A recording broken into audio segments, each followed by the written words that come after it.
The wrench slipped from Owen Carter's hand and clanged against the metal floor of the cargo bay. He cursed under his breath and bent down to retrieve it, his knees protesting after 6 hours of crawling through maintenance tunnels. The thermal scanner in his other hand beeped insistently, displaying readings that made no sense whatsoever. Heat signature. Organic. Coming from behind the cargo containers stacked against the far wall. Owen wiped sweat from his forehead and approached the containers slowly. The Steady Horizon had picked up this cargo 3 days ago at a backwater mining station, and nobody had bothered to inspect it properly. Standard procedure for a vessel that barely made enough credits to keep flying. He squeezed between two massive containers marked with symbols he didn't recognize, following the scanner's increasingly frantic beeping. Then he heard it. A sound like paper tearing mixed with a kitten's mewl. Behind the last container, wedged in a space barely large enough for a person to fit, sat a transport crate with one side cracked open. Heat shimmered in the air around it. Owen set down his tools and pulled his shirt over his nose before leaning closer. The smell hit him first, sulfur and something sweet like burning sugar. Inside the crate, among scattered pieces of shell that gleamed like rubies in his flashlight beam, a creature no bigger than his forearm struggled to free itself from a membrane. It was covered in wet crimson scales that caught the light and threw it back in tiny sparks. Two small wings lay plastered against its body, and a tail whipped weakly back and forth. Owen had seen pictures in biology databases during his technical training. This was a dragon hatchling from the Pyraxis system, a species classified as restricted due to their potential danger when fully grown. Smuggling one carried a sentence of 20 years in a detention facility. The hatchling turned its head toward him. Golden eyes, already somehow ancient despite being minutes old, locked onto his face. It made that tearing paper sound again, and Owen realized it was crying. His hands moved before his brain could catch up with all the reasons this was a terrible idea. He reached into the crate and carefully peeled away the remaining membrane. The hatchling's scales were cool to the touch, which was wrong according to everything he knew about Pyraxis dragons. They were supposed to run hot, their internal furnaces igniting within hours of hatching. This one felt barely warmer than the surrounding AI, or IT had been trapped in that crate too long, malnourished before it even entered the world. Owen pulled off his jacket and wrapped the hatchling in it, tucking the bundle against his chest. The creature stopped crying immediately and pressed itself against his shirt. He could feel it trembling. For a moment, he just stood there in the cramped space between cargo containers, holding an illegal alien that could get him thrown in prison, and felt something in his chest crack open. Growing up on a farming colony, Owen had raised dozens of animals. He understood the look in a creature's eyes when it decided you were safe. He saw that look now in those golden eyes staring up at him. Getting back to his quarters without being seen took 20 minutes of careful maneuvering through maintenance corridors. The Steady Horizon ran with a skeleton crew of 9 people, and most of them stayed in their own sections unless something broke. Owen's room was barely larger than a closet, filled with spare parts and tools he'd collected over 5 years of service. He cleared a space on his bunk and set the hatchling down gently. IT immediately started crying again, that awful papery sound that made his teeth hurt. Owen rummaged through his personal supplies until he found an emergency protein bar. He broke off a small piece and offered it. The hatchling sniffed it, then turned its head away. He tried water next. Same result. His mind raced through possibilities. What did newborn dragons eat? The databases would know, but accessing that information would flag his account for review. Then he remembered something from a training module years ago. Many reptilian species needed specific bacteria to properly digest food. Bacteria they normally got from their parents. Owen grabbed his coffee mug from that morning, still half full and cold. He dipped his finger in it and held it out. The hatchling's tongue, thin and dark as smoke, flicked out and touched his fingertip. It recoiled, then tried again. On the third attempt, it began licking the coffee residue off his skin. Not the coffee itself, Owen realized. The bacteria from his mouth that had transferred to the mug. He spent the next hour carefully feeding the hatchling tiny amounts of food that he'd chewed first, feeling ridiculous and relieved in equal measure. The creature's scales gradually warmed under his hands. Color returned to its eyes. By the time it finally curled up his jacket and fell asleep, Owen's back ached and his jaw was sore, but the hatchling was breathing steadily. He sat on the floor beside his bunk and watched it sleep, knowing he'd just made a choice that would change everything. The ship's biosensors would pick up the anomaly eventually. Captain Reeves would demand answers. The authorities of the next station would get involved. But right now, in this moment, Owen had saved a life. He'd seen fear transform into trust. The hatchling's chest rose and fell in a peaceful rhythm, and one small clawed foot stretched out to rest against his hand. Owen pulled his blanket over both of them and closed his eyes, already dreading the morning but unable to regret what he'd done. Outside his door, the ship hummed through empty space, carrying its cargo of freight and secrets toward whatever came next.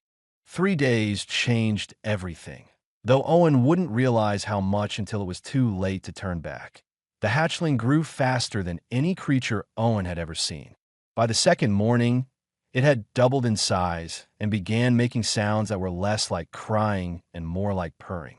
Owen started calling it Ash. After the color, its scales turned when light hit them at certain angles. The name felt right somehow, like it had always belonged to this specific creature. Feeding became easier once Owen figured out the routine. Ash needed food processed through human digestion, at least for now, and it needed warmth. Owen kept his quarters at 28 degrees, which left him sweating through his shirts but made Ash comfortable. The hatchling followed him everywhere, scrambling across the floor on legs that grew steadier each day. But hiding a rapidly growing dragon on a small cargo ship was like trying to hide a fire in a paper warehouse. Riley found out first. The first mate walked into the maintenance bay without knocking, looking for a spare coupling, and froze when she saw Ash perched on Owen's shoulder. The dragon was the size of a small cat now, wings partially unfurled for balance. For a long moment, nobody spoke. Riley's dark eyes moved from the dragon to Owen's face and back again. Then she slowly closed the door behind her. "That's a Pyraxis dragon," she said quietly. "Yeah. Do you have any idea how much trouble you're in?" Owen lifted Ash off his shoulder and set the hatchling on his workbench. It immediately curled up on a warm heating element he'd installed specifically for this purpose. "I know exactly how much trouble. Didn't really have a choice." Riley crossed her arms and leaned against the wall. She was 20 years older than Owen, with gray streaking through her black hair and scars on her hand from a decade of military service before she joined the merchant fleet. She didn't scare easily, but worry lines creased her forehead now. "Captain's going to find out. The biosensors have been showing anomalies for 2 days. He thinks it's a malfunction, but tech support is coming to check the system tomorrow." Owen's stomach dropped. Tomorrow. He had one more day.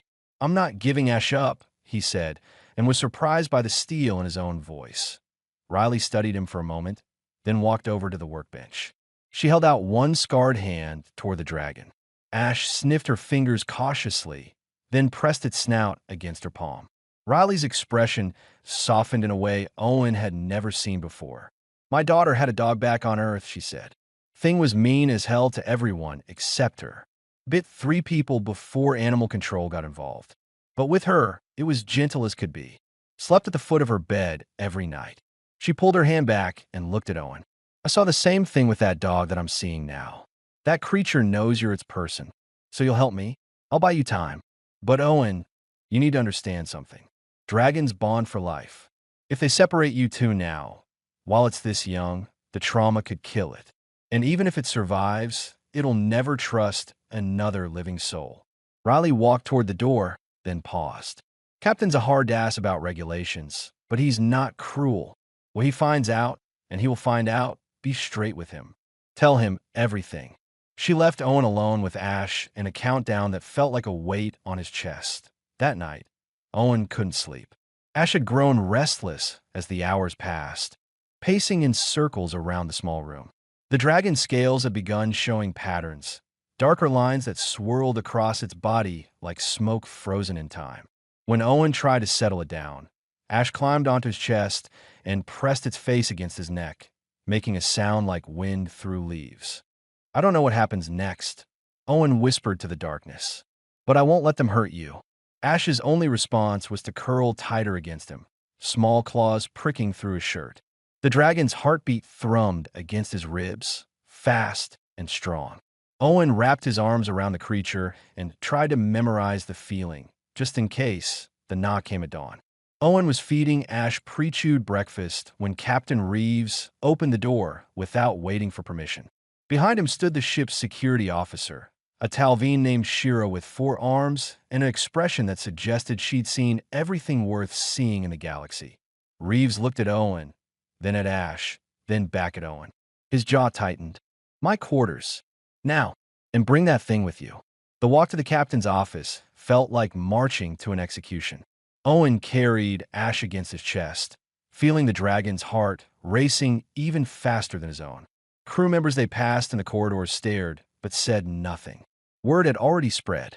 On a ship this small, secrets lasted about as long as ice and vacuum. Reeves sat behind his desk and gestured for Owen to take the chair opposite. Shira stood by the door, all 4 arms crossed. The captain pulled up a datapad and scrolled through what looked like regulations and legal codes.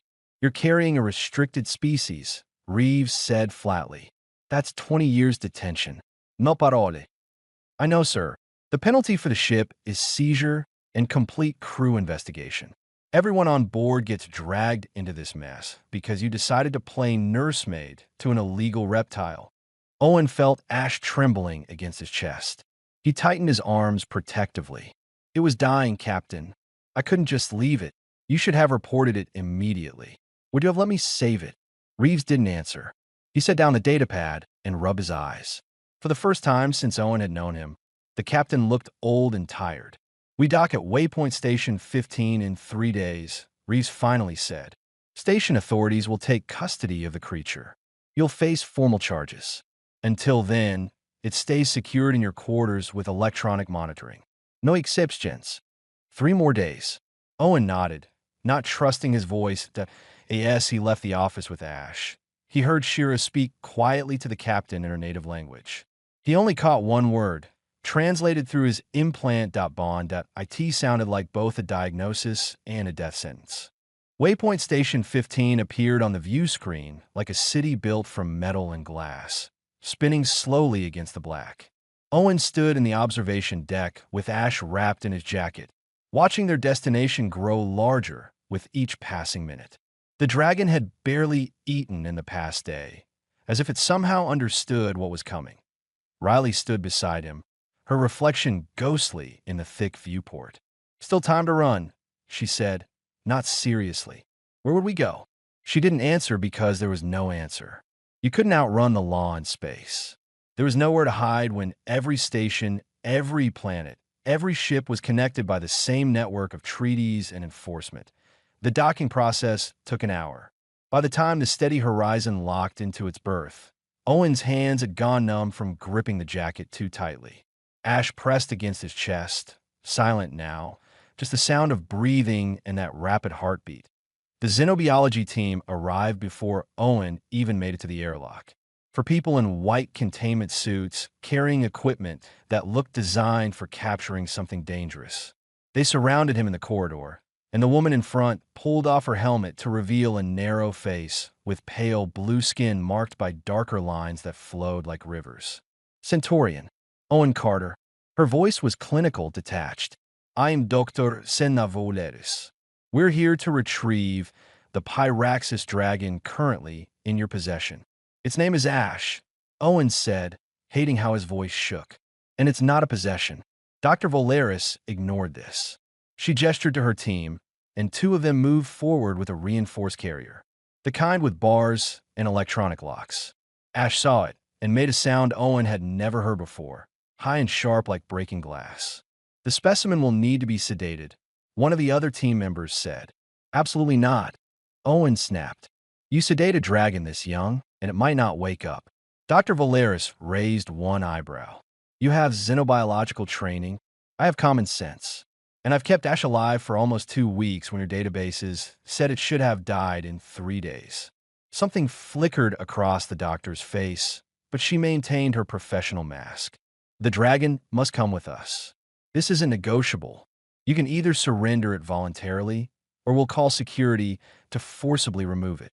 Owen looked down at Ash. The dragon stared back with those golden eyes that held too much understanding for something so small. He thought about fighting, about making them drag him away screaming. But that would only terrify Ash more. "Let me carry you to your facility," he said quietly. "Please, let me be the one." Dr. Valeris considered this, then nodded. "You have 10 minutes. The walk through the station felt surreal. Crowds of aliens and humans moved past without paying attention to the strange procession. Owen kept his eyes forward and his arms tight around Ash. The dragon had gone completely still, like a small statue against his chest. The xenobiology facility occupied an entire section of the station's lower ring. Through transparent walls, Owen could see dozens of environments, each one carefully constructed to house different species. Everything was clean and temperature-controlled and utterly lifeless. They brought him to a containment unit that had been prepared specifically for Ash. The environment looked perfect on paper. Heat lamps, brupe substrata, even what looked like a small pool of water. But it was still a cage. "You need to put the specimen in the unit now," Dr. Valeris said. Owen knelt down and unwrapped Ash from his jacket. The dragon's claws immediately dug into his shirt, refusing to let go. For a moment, they stayed like that, locked together while the xenobiology team watched. "Hey," Owen whispered, touching his forehead to Ash's snout. "You're going to be okay. These people will take care of you." Ash made that breaking glass sound again. I know, but I can't stay with you." Owen's throat closed up. He carefully uncurled Ash's claws from his shirt and placed the dragon on the floor of the containment unit. Ash immediately tried to climb back out, but Owen stepped away before his resolve could crumble. The door sealed with a soft hiss. Ash threw itself against the transparent barrier, clawing and crying out. The sound was worse than anything Owen had experienced in his entire life. "The specimen will calm down once it adjusts," Dr. Valeris said, making notes on her datapad. Owen wanted to hit her. Instead, he pressed his hand against the barrier where Ash was frantically scratching from the other side. "You take care of it," he said, his voice raw. "You hear me? Ash isn't a specimen or a thing. You keep it safe." Dr. Valeris met his eyes for the first time with something other than clinical detachment. "We will do everything in our power to ensure its survival." Station security arrived to escort Owen back to his ship. He left the facility with Ash's cries echoing down the corridor behind him. Even after the doors closed and the sound cut off, he could still hear it in his head. Riley was waiting at the airlock. She took one look at his face and pulled him into a brief, fierce hug. "Come on," she said. "Captain wants to break orbit in an hour." Owen followed her through the ship in a daze. His quarters felt wrong without Ash, too quiet and too cold. He sat on his bunk and stared at the jacket that still held the shape of a small dragon curled up for warmth. Somewhere on this station, Ash was alone in a cage. It would be fed the right food and kept at the right temperature and studied by people who understood dragon biology better than Owen ever could. But it wouldn't understand why Owen had left. It wouldn't understand anything except that the one person it trusted had abandoned it. Owen pulled the jacket against his chest and finally let himself cry, hoping that Dr. Valeris was right and Ash would adjust, hoping that dragons were resilient enough to forget, even though he knew, deep in his bones, that neither of those things was true. Dr. Senna Valeris had studied xenobiology for 30 years across 12 different worlds. She had cataloged species that existed only in caves so deep they'd never seen light. She had watched creatures adapt to environments that would kill most beings in seconds. She considered herself unshakable in her understanding of biology and behavior. The dragon was proving her wrong. She stood outside the containment unit at hour 14, watching the small crimson creature curl into an ever tighter ball in the corner farthest from the door. It hadn't moved in 3 hours, hadn't responded to food offerings, temperature adjustments, or even the pheromone cocktail that should have triggered basic curiosity responses. "Vitals?" she asked her assistant, a young human named Pip who'd been monitoring the sensors. "Stable, but declining. Heart rate down 12%. Body temperature dropped 4 degrees. It's not hypothermia yet, but we're trending that direction. Pip frowned at her screen. It's like the dragon is just shutting down. Dragons don't shut down. They're one of the most resilient species in known space. But even as she said it, Volaris knew something was deeply wrong. She'd reviewed every case study, every research paper on Pyraxis dragons. Nothing matched what she was seeing WY Hour 20. The dragon had stopped moving entirely. Its scales, which should have been bright and reflective, had dulled to the color of old ash. The readings showed it was alive, but barely. Like a machine running on emergency power, conserving every bit of energy for basic functions. Volaris called in her senior team. 5 specialists gathered around the containment unit, each offering theories that fell apart under scrutiny. Viral infection, but all tests came back negative. Genetic defect, except the DNA scans showed perfect health. Rejection of artificial environment, though the unit replicated Pyraxis conditions better than most natural habitats. What if it's behavioral? Pip said hesitantly. Everyone turned to look at her. The young woman flushed but continued. I mean, what if it's not biological at all? What if the dragon is grieving? Dr. Volaris felt irritation spike through her professional calm. Dragons don't grieve. They lack the neurological complexity for emotional trauma. With respect, Doctor, how do we know that? Every study on Pyraxis dragons has been conducted on dead specimens or fully mature adults captured in the wild. Nobody studied hatchling psychology because transporting them is illegal. Pip pulled up data on her screen, and there are documented cases of other species showing grief responses that manifest physically. In mammals and some avian species, yes. Not reptiles. Dragons aren't exactly standard reptiles, though, are they? Another team member spoke up, a Hervin with the kind of tentative voice people used when disagreeing with authority. Their brain structure is closer to dolphins than to lizards. The neural density suggests high-level cognition. Volaris wanted to dismiss this. Every instinct trained into her over 3 decades screamed that animals were animals, that anthropomorphizing them led to bad science. But she was watching a dragon die for no medical reason, and pride was a poor substitute for results. Pull up everything we have on human-dragon interactions, she ordered. The answer, as it turned out, was almost nothing. Dragons were too rare, too regulated, too dangerous to study in proximity to other species. But there were references, scattered mentions in old texts about dragons bonding to specific individuals during a critical development window. Hour 36. The dragon's heart rate had dropped another 15%. It barely registered when they entered the containment unit to perform another examination. Its breathing was shallow, eyes half closed. It's dying, Pip said, her voice cracking. We have to do something.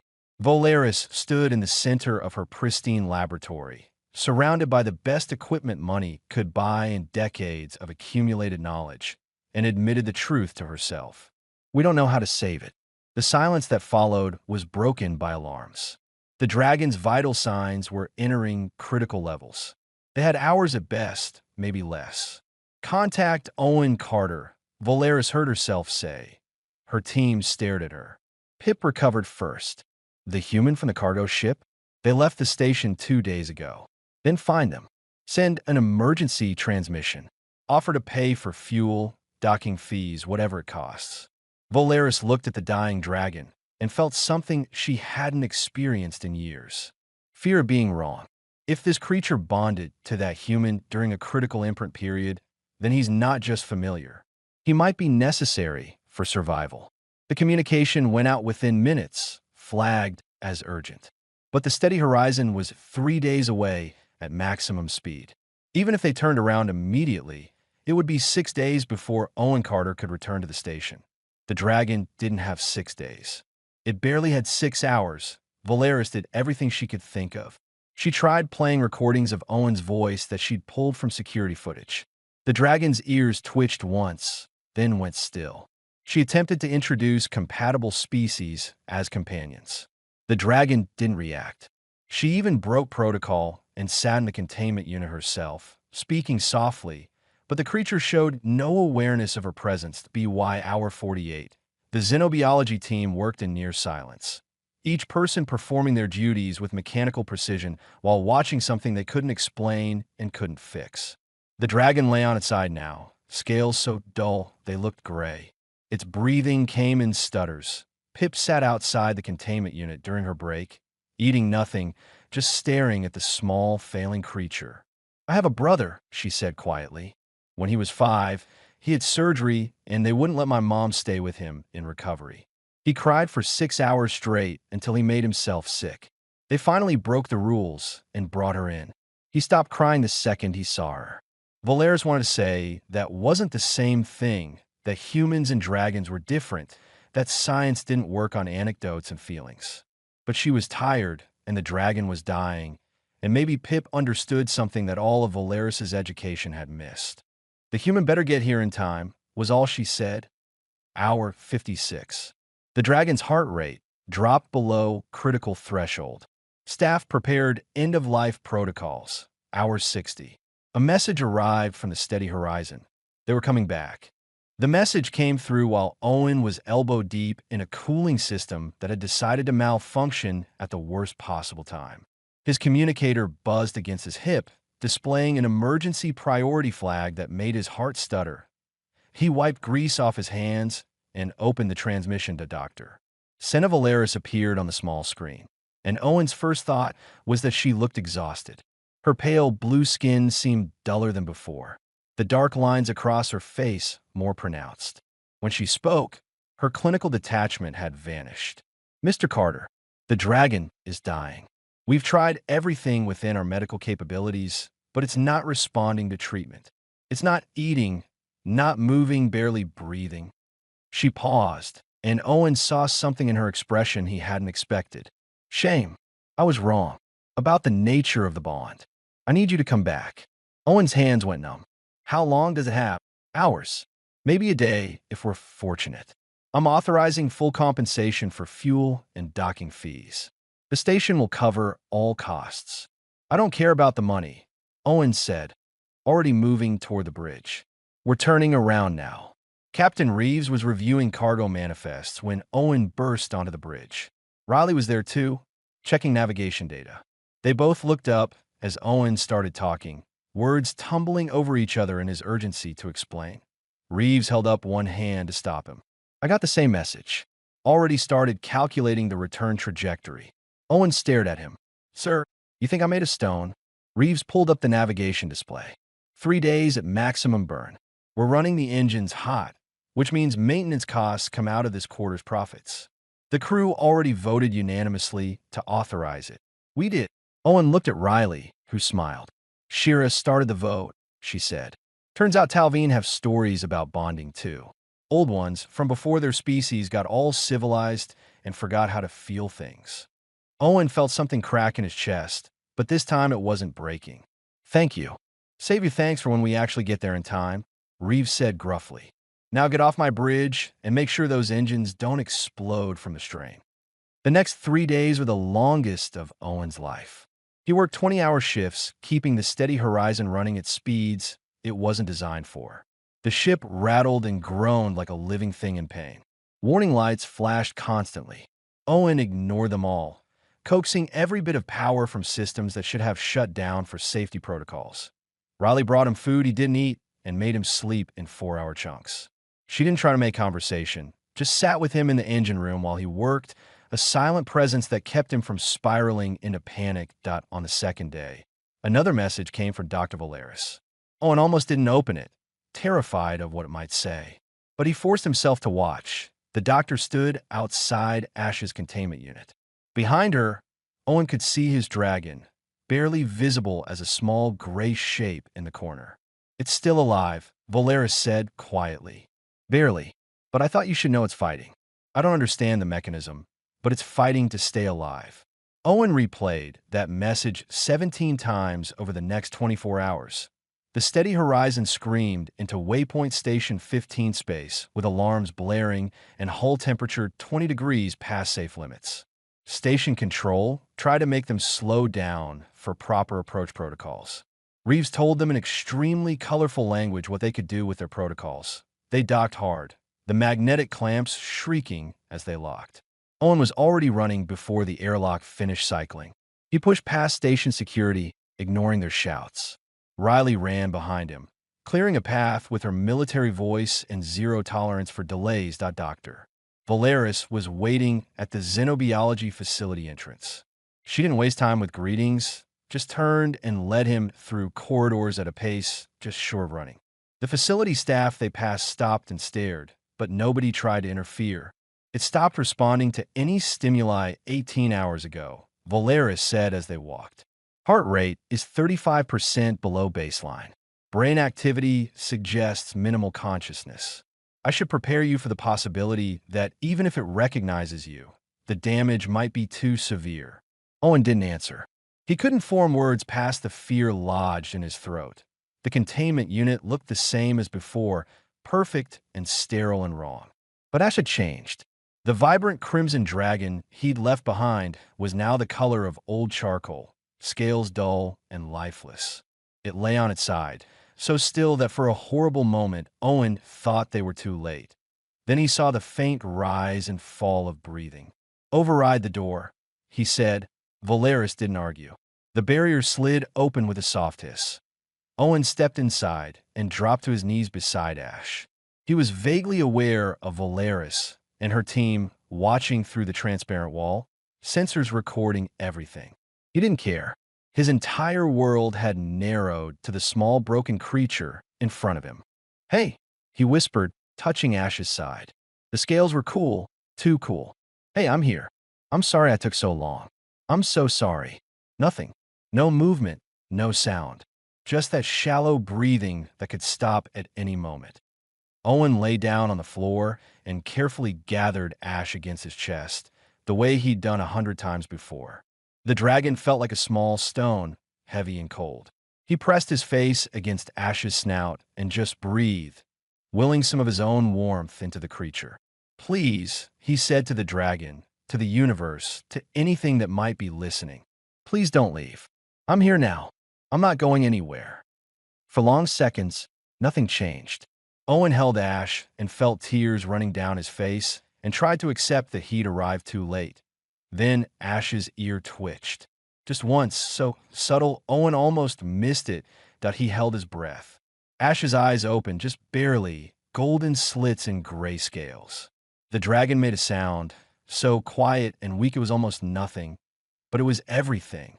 Recovery wasn't instant, though Owen desperately wished it could be. Ash stayed pressed against his chest for nearly an hour, barely moving, just breathing. Owen kept one hand on the dragon's back, feeling the slow return of warmth under his palm, like watching ice melt in reverse. Doctor Valeris stood outside the containment unit with her team, all of them silent. Monitoring equipment tracked every change in Ash's vitals. Heart rate slowly climbing. Body temperature rising degree by careful degree. Brain activity patterns shifting from shutdown to something approaching normal function. "Impossible," one of the xenobiology team whispered. "It shouldn't work this fast." But it was working. Ash lifted its head, movement shaky but deliberate, and pressed its snout against Owen's neck.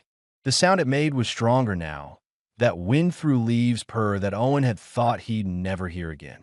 "You scared me," Owen said, his voice rough. "Don't do that again." Ash's response was to climb further up his chest and wrap itself around his shoulders, tail curling down his back. The position was familiar, one they'd fallen into dozens of times before. Owen reached into his pocket and pulled out the protein bar he'd been carrying since they left the station 3 days ago. He tore off a small piece and chewed it carefully before offering it to Ash. The dragon sniffed it, hesitated, then ate. One small piece became 2, then 3. By the 5th piece, Ash was eating with something close to enthusiasm. The door opened and Dr. Valeris stepped inside, moving slowly. "May I examine it?" Owen tensed but nodded.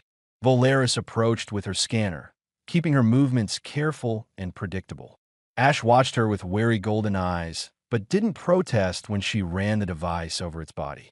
"Remarkable," she said softly, reviewing the data. 80% recovery in 90 minutes. The physiological rebound shouldn't be possible. She looked at Owen with something that might have been respect. You saved its life. Twice now. Will they still take Ash away? Owen asked, dreading the answer. Valeris was quiet for a long moment. Then she turned and addressed the observation room where station authorities had gathered. I need to speak with Station Administrator Grant. Immediately. 20 minutes later, Owen sat in a conference room with Ash curled on his lap and what felt like half the station's bureaucracy staring at them. Dr. Valeris stood at the head of the table with data, displays showing Ash's near-death and recovery. This is unprecedented, she said, her clinical voice firmly back in place. We've documented the first confirmed case of imprint bonding between a Pyraxis dragon and a human. The bond is not only psychological, but physiological. Separation caused systematic shutdown of non-essential functions. The dragon was essentially dying by choice. Administrator Grant, a heavy-set human with gray hair and a permanent scowl, leaned forward. So you're saying if we separate them again, it'll kill the creature? Most likely, yes. And even if the dragon survived, the psychological trauma would prevent it from forming healthy social bonds with any species. It would be functionally broken. This is still an illegal possession of a restricted species, Grant said, but his voice lacked conviction. Under normal circumstances, yes. But these aren't normal circumstances. Valeris pulled up another display. Pyraxis dragons are classified as restricted due to their danger when fully grown. But we have no data on raised versus wild dragons. Every dragon in documented history has been wild-caught, which means aggressive and territorial. We have an opportunity here to study a dragon raised in proximity to other species from hatching. Owen held Ash a little tighter. I'm not letting you use Ash as an experiment. I'm not suggesting we do, Valeris said. I'm suggesting we grant you legal guardianship under scientific observation. Regular check-ins, behavioral documentation, proof of proper care. In exchange, Ash remains with you. Grant looked skeptical. You want to give a cargo technician custody of a creature that grows to 12 meters and breathes fire? I want to acknowledge reality, Valeris countered. The bond exists whether we approve it or not. We can work with it, or we can cause unnecessary death. Those are our options. The room dissolved into arguing. Regulations were cited and dismissed. Someone brought up insurance liability. Someone else mentioned precedent cases with other species. Owen stopped listening and focused on Ash, who had fallen asleep against his chest, breathing steady and warm. Riley appeared in the doorway and caught his eye. She gave him a small nod that somehow conveyed both support and confidence. Behind her, he could see other crew members from the steady horizon, even Captain Reeves, waiting in the corridor. The debate lasted 2 hours. In the end, it came down to simple practicality. They couldn't separate Owen and Ash without killing Ash. They couldn't imprison Owen for 20 years with a dragon that would die without him. And nobody particularly wanted to be responsible for the death of a potentially intelligent species because of bureaucratic inflexibility. Administrator Grant signed the authorization with obvious reluctance. One incident, Mr. Carter. One complaint about that creature, and this arrangement is terminated. Understood. Understood. Owen said, barely believing it was real. The paperwork took another hour. Owen signed documents promising regular veterinary care, behavioral monitoring, and immediate reporting of any aggressive tendencies. Dr. Valeris added her own notes about the scientific value of the study. By the time everything was finalized, Ash had woken up and was chewing on Owen's shirt collar. I'll need to see you both monthly for the first year, Valeris said as they prepared to leave. After that, quarterly unless issues arise. She paused, then added quietly, I apologize for my initial handling of the situation. I'll let protocol override judgment. Owen met her eyes and saw genuine regret there. You called us back. That's what mattered. They returned to the steady horizon together, Owen carrying Ash and Riley walking beside them. The crew had apparently been busy during the hours of bureaucratic wrangling.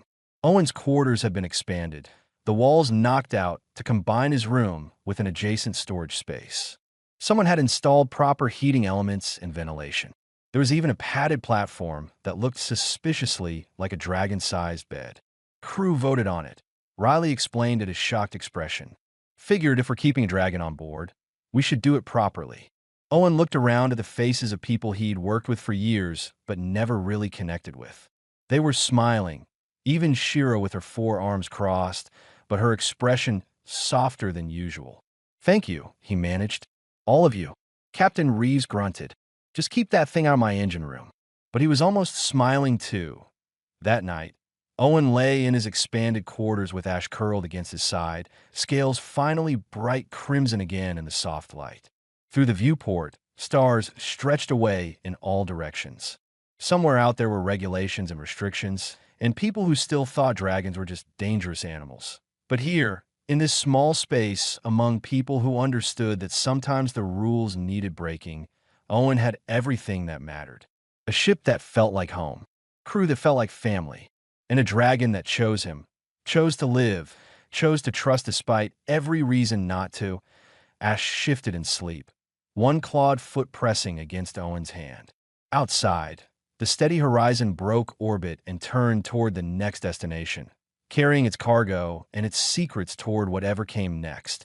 And for the first time in longer than he could remember, Owen felt completely at peace.